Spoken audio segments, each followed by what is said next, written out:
97underground.com.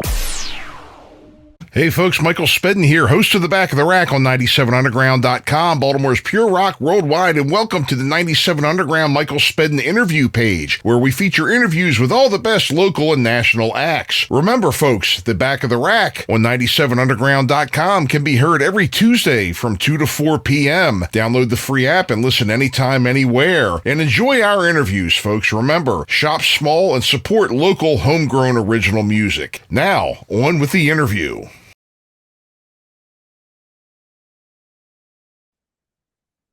Hey folks, Michael Spedden here, and welcome back to The Back of the Rack, the Michael Spedden interviews. Today we're interviewing Uli Jon Roth. On Tuesday, April 28th, he will be at Ram's Head on stage down in Annapolis. We talked about that and a number of other things, especially his Sky Guitars, his Sky Academy, an academy that he has for performing artists, his Sky Guitars, all that went into making them. And I had a great talk with him. He's a great guy, and I think you'll enjoy the interview. So remember, we're here every Tuesday, 2 to 4 p.m. Our replay is every Wednesday, 2 to 4 a.m. Download the free app. Listen anytime, anywhere. Watch and listen to us on Roku and right here, youtube.com/@97underground. Michael Spedden. Without further ado, here's our interview with Uli Jon Roth. And welcome back to The Back of the Rack, the Michael Spedden Show here on 97underground.com, Baltimore's Pure Rock Worldwide. And we're here today with Uli Jon Roth. Uli is currently on tour right now in the United States. He's on the East Coast this week, and he's going to be tonight at Ram's Head down in Annapolis. What a great room. And I tell you, it's a really great upfront and personal kind of room. You really get to kind of sit really close to the performers, whoever's performing. And I really think, I know you've performed there before. It's a great room, isn't it? Yeah, I don't remember it that well because it was back in 2008. Oh, okay. So it's like 18 years ago, you know. So I hope it's going to be good. I think it will be. I think it will be. It's that they've made some renovations since 2008, obviously. And it's a great intimate, venue. There's not a bad seat in the house there. And I think both you and your audience are really going to have a great night. Cool. Yep. And it also looks like you're going to be in Sellersville, PA, which isn't very far from the Baltimore area, as well as Tally Ho down in Leesburg, Virginia. All great rooms. That's very good. I've played Sellersville many times. It's part of our circuit whenever we come to the States. Sellersville is one of the anchor points on the East Coast, and it's really nice room. Always a great audience, and it's always been enjoyable. I think I must have been there like 9 times or something like that. I stopped counting. Oh, yeah, yeah. Tally Ho, I don't know what that is. I've never played there, Yep. It's a theater. It's an old, I believe it was an old movie theater that they've converted into a concert hall. And I was down there. The radio station did something with Zebra down there about a year ago, if you know Zebra. Yeah, they're a there's all kinds of hard rock and metal concerts there on a regular basis. So yeah, I think you'll enjoy the room. Well, I have a soft spot for old movie theaters. I like playing these places because they always have a certain vibe to them. They're usually decorated with love and care from the olden days, some paintings on the wall, Nowadays, all the more modern environments are sometimes technically superior, but they're very often without a soul, And so my preference is these older places that have history, go back to vaudeville or maybe even longer sometimes. They really do. They really do. And I happen to enjoy that too. Just looking at the history of these buildings, what they've been and what they are now. It's really keep them alive. They are history, and it's important to keep them alive. I think, not everything should be new all the time, because then we're losing the the connection to our roots, to our historic roots. Yeah, I agree with you. I definitely agree with you. And it's great to see some of these buildings being given a new life, Yeah, a whole new absolutely. generation of people having memories from seeing performances in these buildings, which is Yeah. just excellent. Yes. Yep. Well, this is really great that you're coming here. And now it looks like in a few days, in a couple of weeks, you're going to be heading back over to Europe. Yeah. Where I'll only be home for maybe 3 days or something like that. Then I have to go to Germany, and we play France, Hmm. Spain, various countries, Hmm. Austria, Belgium, for maybe a month. I haven't even looked at the calendar yet. Oh So yeah. it's a little daunting to do two months back to back, because my favorite thing, although I do love playing the concerts, but the touring sometimes it's a little hard, because my favorite thing to do is being creative at home, Hmm. and on tour it's hard to do uh, anything really meaningful because the touring takes so much of your time. I can And imagine, I understand because, you have to travel from one place to another. A lot of times it's a long drive. yeah, we're driving at night very often, Hmm. and last last night we were in Lidditz, Pennsylvania. Hmm. It was a long drive to New Hampshire, at least 7 or 8 hours. Yeah. It happened in the night, but it was pretty bumpy at times. And I only got to bed, I think, at 2:30 or something like that, because we have after show meet and greets, whatever. And then 6 o'clock in the morning, the bus went through a washing kind of environment, and the whole bus was like being not flooded on the inside, but you could really hear what's going on. For some strange reason, outside there were a few people singing loudly and badly, and I mean, they sang weird stuff, and it was quite loud, and it woke me up, and then I couldn't go back to sleep. Oh boy. So I'm feeling it now, and things like that happen all the time. Hmm. Sometimes we get a hotel room and then you get a good night's sleep, but when you're traveling overnight, it's not the same as being in your bed at home, simply because the streets, some to the roads are quite rough sometimes, and then there's some bump and it just goes like this. You think, where Right. am I? So that happens a lot.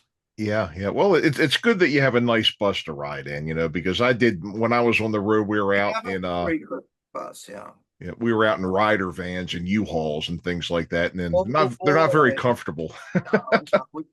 We've done stuff where we act like, Winnebagos in the early days. Also, we've tried all sorts of, but for the last 20 years or so, we've had these big tour buses, which everybody in the industry uses, Hmm. and they are comfortable, but they're still buses, you Right, know. right. So, Hmm.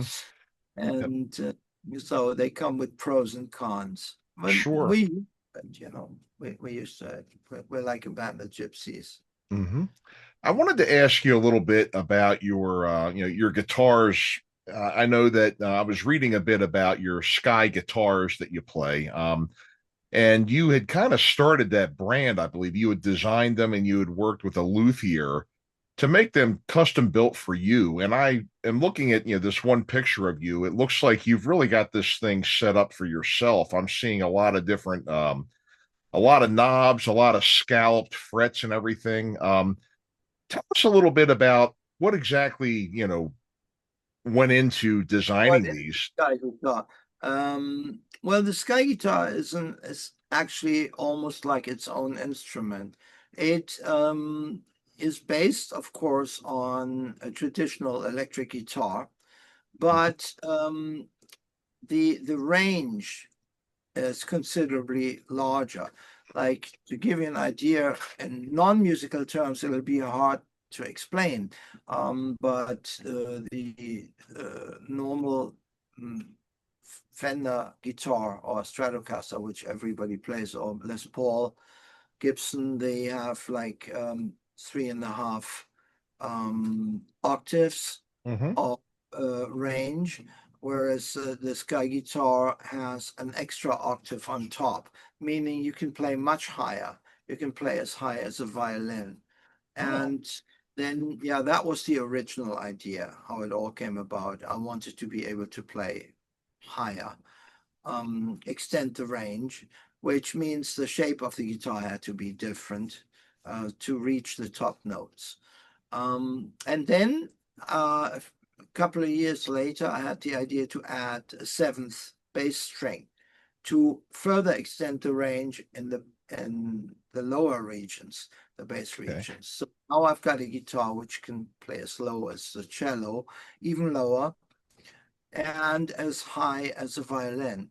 And that was really the starting point. But later on, it became like a Formula One race car with all sorts of frills. We started developing an extremely powerful pickup system called Mega Wing, which is all singing, all dancing, and allows me to really get a huge variety of tones, Hmm. sound from the guitar. Then later, we brought in special effects like echoes, loopers, um, echo delay, even built-in flangers, choruses, all sorts of things, which just add to the functionality of the guitar. So I didn't, in, technically, I wouldn't need a pedal board, But this is not on all Sky guitars. There's a quite a considerable range of Sky guitars nowadays, and they all have their own niche strengths or reasons for being there. I've got my own company called UJR Sky Guitars, and we're building them to order online. And they're all hand built, and they all cost an arm and a leg. So, and what we need to obtain, but there's always a 1 year, or sometimes even 2 year waiting list. Hmm. And most of them are in Japan, but there are quite a few strewn all over America, and some American players or collectors have up to five. One guy even has six Sky guitars. Mm. Yeah, I just wanted to ask you too. I mean, how long have you been doing this with these Sky guitars? I mean, when did you start Yeah, making or that started in 1982. okay. And the first one was built in 83. Then it took a little while before I was happy with the pickup system. And from 85 onwards, which is now 41 year, come to think of it, Mhm. I've been playing them virtually exclusively.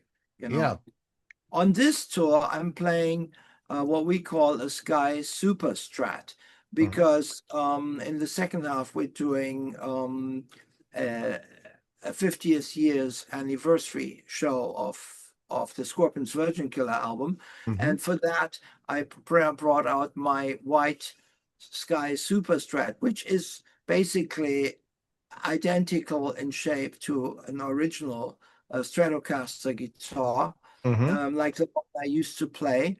But it has the Mega Wing pickup system, and it has a Sky guitar neck. So Mhm. it's got position lights, it's scalloped, it's got automatic tuners and all that. Mm. And yeah, I play that one in the second half of the show. I mean, they're beautiful guitars and they sound amazing. And I could just imagine. I really think that's great that you were able to, get together the resources and to get together and work with people to develop something like this. That is, uniquely your own in a lot of ways. But I'm sure a lot Yeah. of other people have called and spoken to your design team about making them right for them too. We always only build sky guitars. Hmm. Um, the shape is always the same. Yeah, Other right. are offering the Sky Super Strat.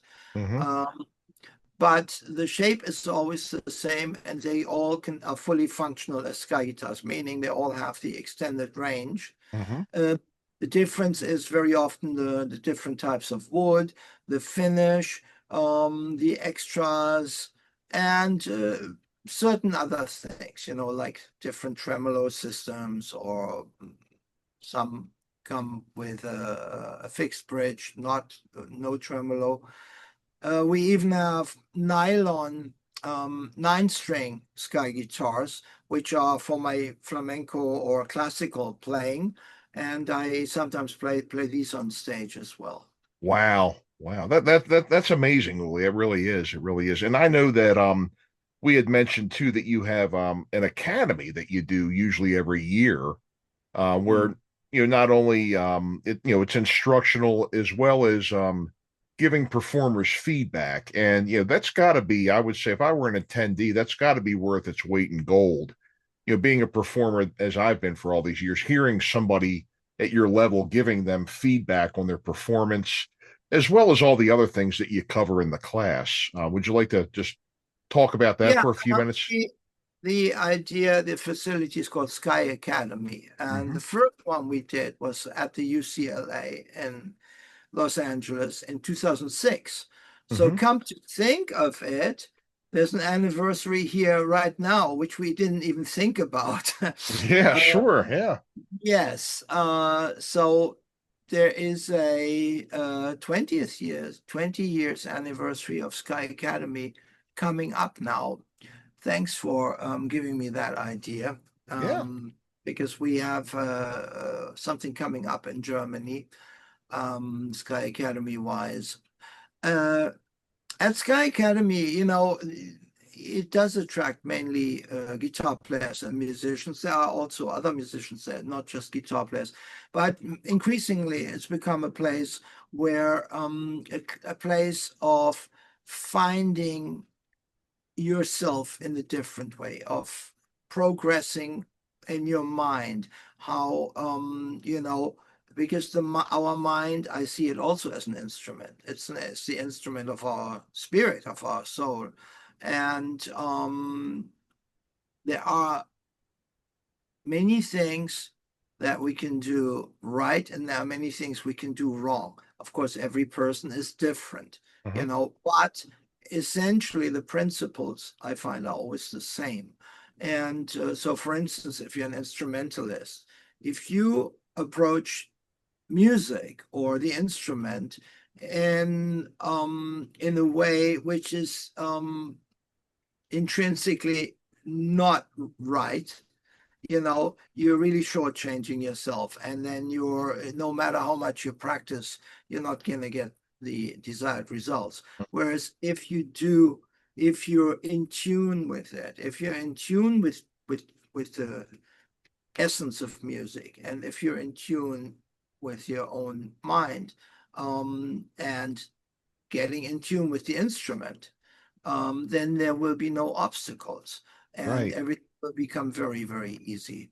And that was always the case for me. I instinctively did things in the right way. And having said that, there's always a right way for each person.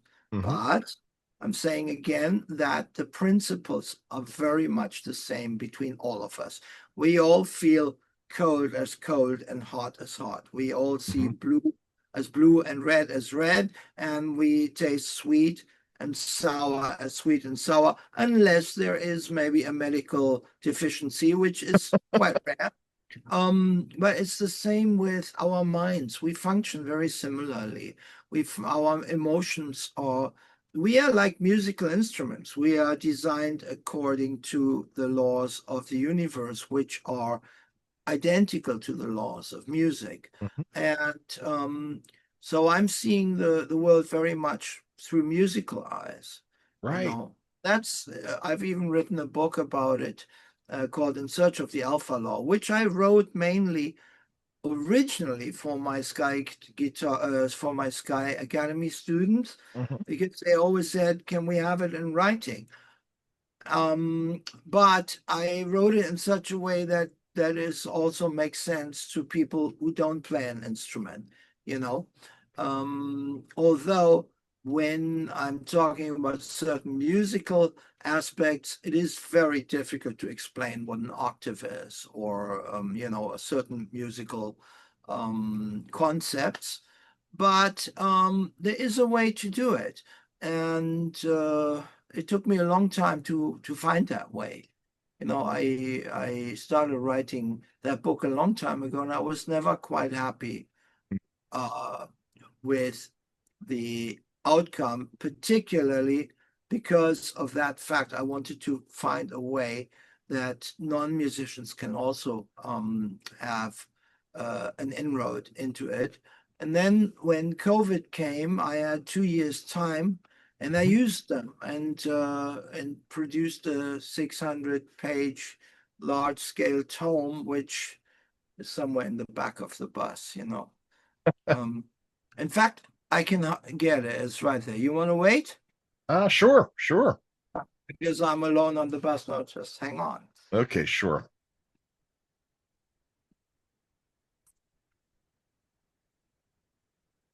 Okay. Yeah, it's right here. That's what it looks like. Wow. Okay. Yeah. That's on your website too. And it has about 1,000 illustrations and images. Um, I did all the designing myself because I wanted it to be an artistic journey rather than a commercial one. Had I gone through a publisher, they would have objected to a lot of things. Oh yeah, And that's they wouldn't also have allowed such an expensive print. hmm. Um, and so this book is quite unique in terms of just the sheer quality of it Oh yeah. and durability. It's a real book like in the olden days. Nowadays you don't find books like that anymore. Nobody does it. But I wanted that. Hmm. And subject wise, it's the book is really not about myself. It's not autobiographical at all. It's about the things that I believe in and the Hmm. things that I found to be true over the years, which I wanted to share with the students of Sky Academy and whoever else might be interested in. And so it's always it's still a work in progress. I've already started the next one. I've got 300 pages of that so far. Wow. And yeah, it's an ongoing kind of search in search of the alpha law. Hmm. That's what it's called. And Wonderful. yeah, Wonderful. Wonderful. Well, great, great. Well, Uli, I appreciate you being willing to spend some time with us today here. I know that touring is very hectic. You've got a lot of things going on here, and it yeah, I've got sounds a to me VIP event now and 10 minutes coming up. right, Yeah. right, right. But again, best of luck to you with the rest of your tour dates, Thank with you. going to Europe. That's got to be exciting for you. And folks, remember Ram's Head on stage tonight down in Annapolis for Uli Jon Roth. And for other dates, both here and overseas, you can go to his website, ulijonroth.com. There's information on there again about the tour dates. He's got media, he's got merchandise, information about Sky Guitars, the Sky Academy. Links to all of his socials are there. It's been a pleasure speaking with you today. Is there anything else you'd like to tell us before we wrap up? No, I best react to questions. So there's Okay. not not a specific agenda on my mind right now. Right, right. Well, again, thank you very much for spending time with us. It's been an honor speaking with you. I mean, your work is amazing. Your career, your body of work that you've put out is just incredible. And you know, I've enjoyed listening to you over the years, and I appreciate your again coming to see us here at 97underground.com. Yeah, thank you very much. And Thank good luck to you also at 97underground.com. Absolutely. Absolutely. Well, thanks again. And folks, stick around after the break. We'll be back with more right after these words. You're listening to The Back of the Rack, the Michael Spedden Show here on 97underground.com, Baltimore's Pure Rock Worldwide. We'll be back. All right, folks, thanks for tuning in and listening, and hope you enjoyed today's interview. Remember, The Back of the Rack is on every Monday from 2 to 4 p.m. Eastern, and our replay is every Wednesday morning from 2 to 4 a.m. Eastern Time on 97underground.com, Baltimore's Pure Rock Worldwide. You can download our free app and listen anytime, anywhere. Also, don't forget our YouTube channel. Hit the like and subscribe button and allow for notifications so you'll be the first to know whenever new episodes air. Thanks for listening. We'll see you next time. Log on and crank it up. The station your mother warned you about. 97underground.com.